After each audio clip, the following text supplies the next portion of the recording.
কিন্তু মূর্খ দুঃশাসন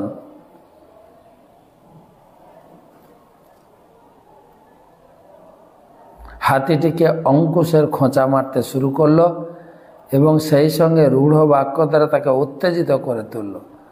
হঠাৎই হাতিটি প্রচণ্ড রেগে গিয়ে উন্মত্তের ন্যায় এদিক ওদিক দৌড়াতে লাগলো। হাতির পিঠ আঁকড়ে ধরে রাখতে না পেরে দুঃশাসন মাটিতে পড়ে গেল। হাতিটি তাকে পদপিষ্ট করে মেরে ফেলল। তারপর হাতি হয়ে সিম্বল দ্বীপের রাজপ্রাসাদে এসে দিন কাটাতে লাগল। সিম্বল দ্বীপের রাজা খড়গবাহুর দুই অন্তরঙ্গ বন্ধু ছিলেন। একজন সিম্বল দ্বীপের রাজা তার বন্ধু খড়গবাহুকে হাতিটি উপঢৌকন হিসাবে পাঠালেন। তিনিও পালাক্রমে হাতিটিকে এর এক কবির কবিতা শুনে তুষ্ট হয়ে তাকে দিলেন। এরপর সেই কবি 100 স্বর্ণমুদ্রা বিনিময়ে মল্লের রাজাকে বিক্রি করে দিলেন। কিছুকাল পর হাতিটি চরম রোগে আক্রান্ত হলো। সে পান আহার ছেড়ে দিল। এটা লক্ষ্য করে মাহমুদটি রাজাকে ব্যাপারটি জানালো। সবচেয়ে ভালো ডাক্তারদের নিয়ে রাজা হাতিটিকে দেখতে গেলেন। হাতিটি তখন রাজাকে অবাক করে দিয়ে কথা বলতে শুরু করে। হাতিটি বলল, প্রিয় মহারাজ, আপনি খুবই ধার্মিক এবং বেদের একনিষ্ঠ অনুসারী। আপনি সর্বদাই আমার বিষ্ণুর শ্রী পাদপদ্মের পূজা করেন। তাই আপনি খুব ভালোই জানেন যে একসময় ডাক্তার কবিরাজের কোনো ওষুধ আর কাজে আসবে না। মৃত্যুর সময় দান ধ্যান বা হোম যজ্ঞ কোনো কাজ হবে না। যদি আমার যত্ন নিতে চান বা আমাকে সাহায্য করতে চান, তবে এমন কাউকে নিয়ে আসুন যিনি প্রতিদিন ভগবদ্গীতার সপ্তদশ অধ্যায় পাঠ করে আমাকে শোনাতে পারবেন। হাতিটির অনুরোধ ক্রমে রাজা এক মহান ডাক্তারকে নিয়ে এলেন। ভক্তটি প্রতিদিন ভগবদ্গীতার সপ্তদশ অধ্যায় পাঠ করতে লাগলেন। এমনই পাঠ করার সময় ভক্তটি হাতির গায়ে পবিত্র বাড়ি সিঞ্চন করলেন। আর তখনই হাতিটি দেহাত্ম করে ভগবান বিষ্ণুর ন্যায় চতুর্ভুজ রূপ লাভ করল। তাকে তখন বৈকুণ্ঠ লোকে নিয়ে যাওয়ার জন্য পুষ্পরথ এসে পৌঁছালো। রথে আরোহণ করার পর রাজা তার কাছে তার অপূর্ব জন্মের কথা জানতে চাইলেন। দুঃশাসন রাজাকে সব খুলে বলে বৈকুণ্ঠে চলে গেল। এরপর থেকে নরশ্রেষ্ঠ মল্লপতি প্রতিদিন নিয়মিত শ্রীমদ্ ভগবদ গীতার সপ্তদশ অধ্যায় পাঠ করতে লাগলেন। অল্পকাল পরে তিনি ভগবান শ্রীকৃষ্ণের পাদপদ্ম লাভ করলেন। হরি বল। আর একটা অধ্যায় বাকি আছে।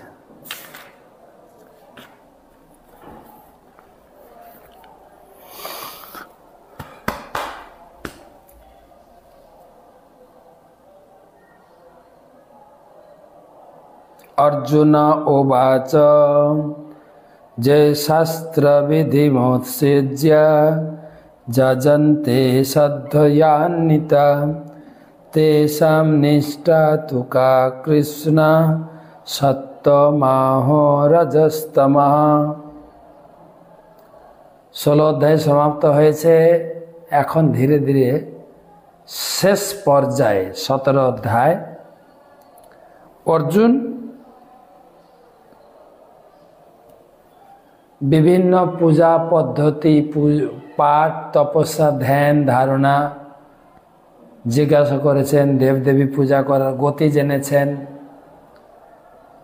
ভগবানের পূজা করার বেনিফিট বা ফলাফলও তিনি শুনেছেন। সেই সঙ্গে তিনি পরিষ্কার করে নিয়েছেন যে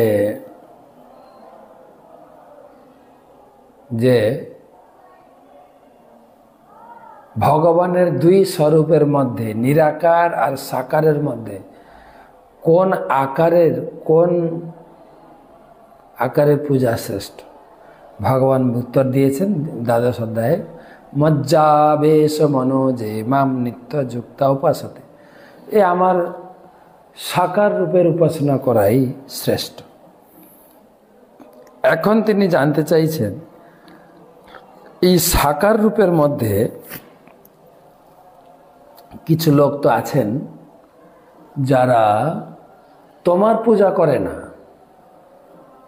তোমার পূজা করে না, কিন্তু তারা দেবদেবীর পূজা করে।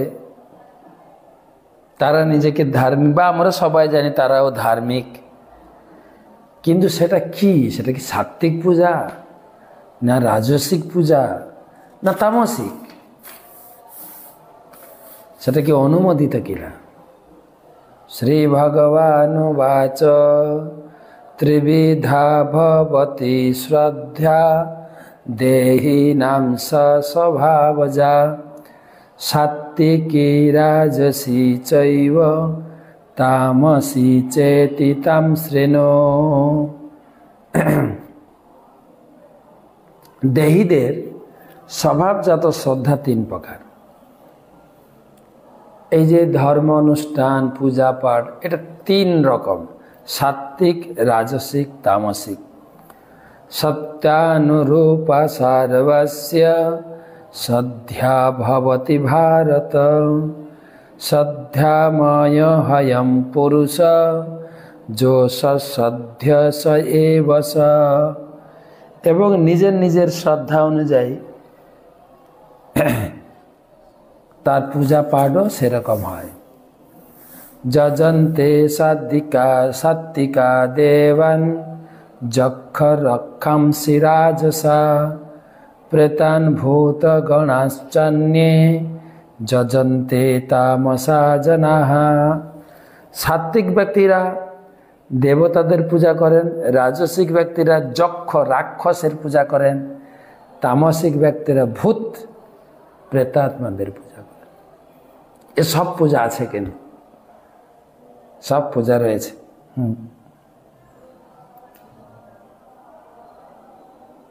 প্রভুপাদ বলেছেন রাজসিক ব্যক্তিরা যক্ষ রাক্ষস,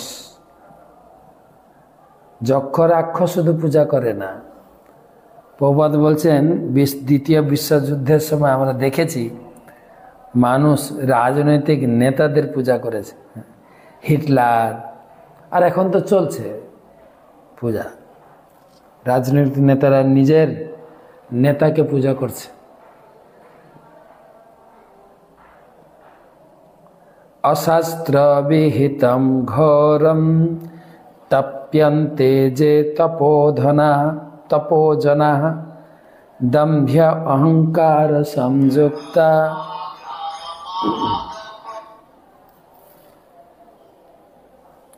দম্ভ্য অহংকার সংযুক্তা কামরাগ বলান্বিতাঃ কর্ষয়ন্ত শরীরস্থম ভূতগ্রাম অচেতসঃ মাম চৈবান্ত শরীরস্থম তান বিদ্যাসুর নিশ্চয়ান।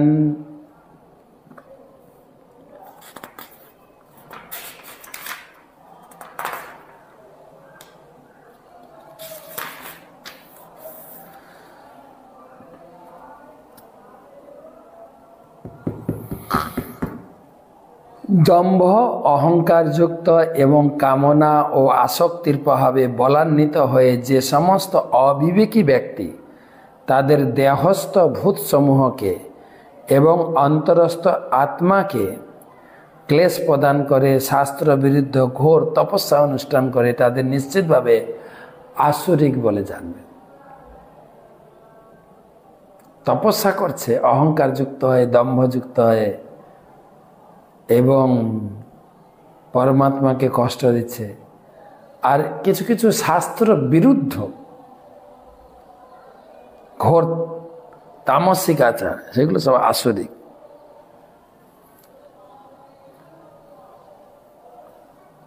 তো তিন প্রকার পূজা বলা হলো। একটা হচ্ছে সাত্ত্বিক লোকেরা দেবদেবীর পূজা করে, রাজসিক লোকেরা যক্ষ রাক্ষসের পূজা করে, তামসিক ব্যক্তিরা ভূত প্রেতের পূজা করে।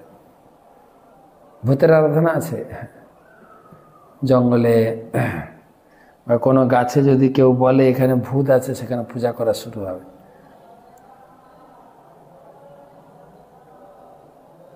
তো এখন আলোচনা করবেন ভগবান 3 প্রকারের আহার। আহারস্তপি সর্বস্য ত্রিবিধ ভবতি প্রিয়া যজ্ঞ তপ তথা দানম তেষাং ভেদমিমম শৃণু। যেরকম পূজা 3 প্রকার বললাম, এখন আমি বর্ণনা করব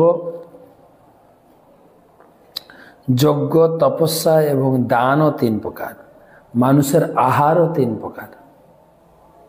आयु सत्व बलारोग्य सुख प्रीति विवर्धन रस्या स्निग्धा स्थिरा हृदया आहारा सात्विक प्रिया।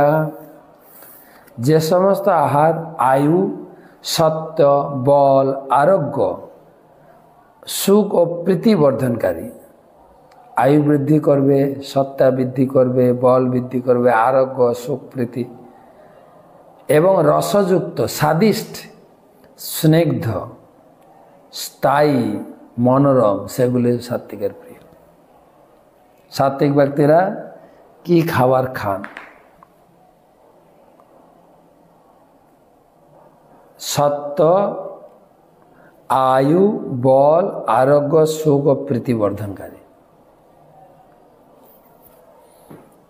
और राजस्विक लोक तेरा की खाबे? कटु आम्ल कट्टेम्ल लवना तुष्णीम तीक्ष्ण रुक्ष्ण विदाहिनः आहारा राजसे षष्ट्या दुःख शोकमय प्रदा। जे समस्त आहार अति तिक्त, अति अम्ल, अति लवणाक्त, अति उष्ण, अति तीक्ष्ण, अति शुष्क, अति प्रदाहकर, सुख दुख और रोगप्रद, সেগুলি রাজসিক ব্যক্তিদের প্রিয়। খেতেও কষ্ট, ঝাল খাচ্ছে বা চা খাচ্ছে লোকে, অত্যন্ত গরম, এসব রাজসিক খাবার। চা খাওয়াটা তো আমাদের ছিল না। তো আমাদের কেউ বাড়িতে এলে লবণ লেবুর শরবত প্রদান করা হয়।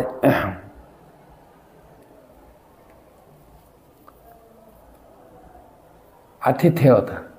এখন তো চা, একজন রসিক বক্তা তিনি কৌতুক করে বলছেন, त्रेता युग का दूध, दापर युग का घी, कोली युग का चाय फीक फीक करके पी, सुसु करो, अति अति प्रदाहक।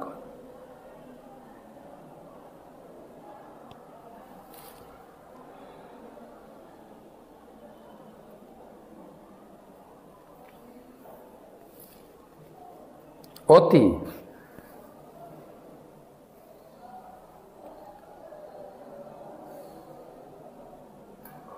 কখনো কখনো দেখা যায়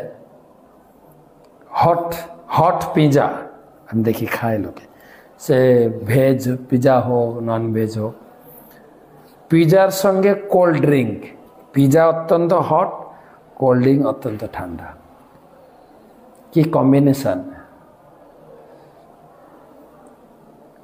অতি ঠান্ডা যেটা আইসক্রিম, গরমের মতো মাঝে মাঝে তাহলে ছক লেগে যায়, শোক। সব রাজসিক খাবার ভগবান এখানে বলছে। ও সব কিছু অতি অতি তিক্ত। কিছু কিছু লোক তিত খায়, সুগার হয়ে গেছে তিত, মুঠা মুঠা তিত খায়, সুগার বেড়ে যায় আরো। অতি উষ্ণ, অতি তীক্ষ্ণ, অতি শুষ্ক, অতি প্রদাহকর। কিছু খাবার আছে খেতে গিয়েও জ্বালা। একটা লোক কৌতুক করে বলছে, কষ্ট করে খাওয়া, কষ্ট করে হাগা। ঝালে জিভ জ্বলছে, আবার যখন মল ত্যাগ করে তখন মল দ্বারও জ্বলতে থাকে, জ্বালা জ্বালাই আর জ্বালা, তবু খাচ্ছে। এসব রাজসিক খাবার। তাহলে সাত্বিক খাবার শুনলেন, অত্যন্ত স্বাদিষ্ট, রসযুক্ত, মনোরম, আয়ু সত্ত্ব বল আরোগ্য বৃদ্ধি, সুখ প্রীতিবর্ধনম, টেস্টি, আর সব কিছু অতি, সেগুলো হচ্ছে রাজসিক খাবার। এবার তামসিক, জাত জামম গত রসম পুতি পর্যুষিতাম চজত উচ্ছিষ্টমপি চামেধ্যম ভোজনম তামসা প্রিয়ম। জাত জামন মানে বাসি খাবার, 3 ঘন্টার পূর্বে রান্না,